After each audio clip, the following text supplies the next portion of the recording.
Did a top DHS official just accuse the wrong administration on the record about a deadly National Guard shooting? Because what happened in this hearing left lawmakers stunned and the truth hanging in the air. Yield back. I now recognize the ranking member for 5 minutes of questions. Thank you very much, Mr. Chairman. Mr. Glasstein, will you tell me the organizations that pose on the domestic side, two of the organizations, number one, number two, threat to the homeland at this point? Can you please clarify, like organizations? Any domestic terrorist organization that poses a threat to the homeland as we speak? I'd say the first one, President Trump had just announced executive order domestic terrorist organization, Antifa. That's our primary concern right now. All right, that's what President Trump did. What does the FBI say? We share the same view. When you look at the data right now, you look at the domestic terrorist threat that we're facing, right now, what I see from my position is that's the most immediate violent threat that we're facing on the domestic side. So where is Antifa headquartered? What we're doing right now with the organization. Where in the United States does Antifa exist? Yep. If it's a terrorist organization, and you've identified it as number one. We are building out the infrastructure right now. So what does that mean? We're trying to get the information. You say Antifa is a terrorist organization. Tell us as a committee, how did you come to that? Where do they exist? How many members do they have in the United States as of right now?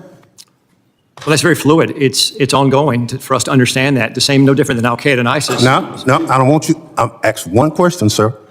I just want you to tell us. If you said Antifa is the number one domestic terrorist organization operating in the United States, I just need to know where they are, how many people.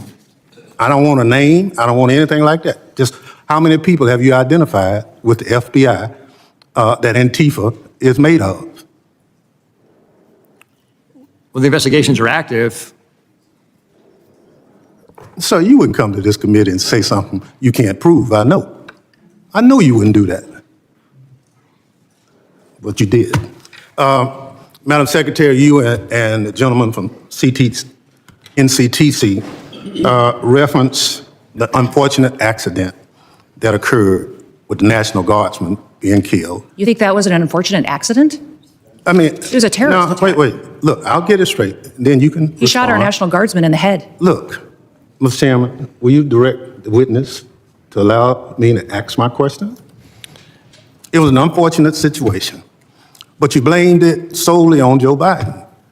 I want you to know who approved the asylum application for this same person. Mr. Thompson, this individual that came into the country. No, I want to know who approved. Congressman Thompson, I want you to understand when this individual came into the country, he came under evacuation of Afghanistan under Operation Allies Welcome, was thoroughly vetted by the Biden administration at that point in time, allowed into our country, and then was never followed up. I want to remind everybody in Congress. Reclaim my time. We follow the law, and every asylum is supposed to have a check-in every single year, and the Biden administration failed to do that.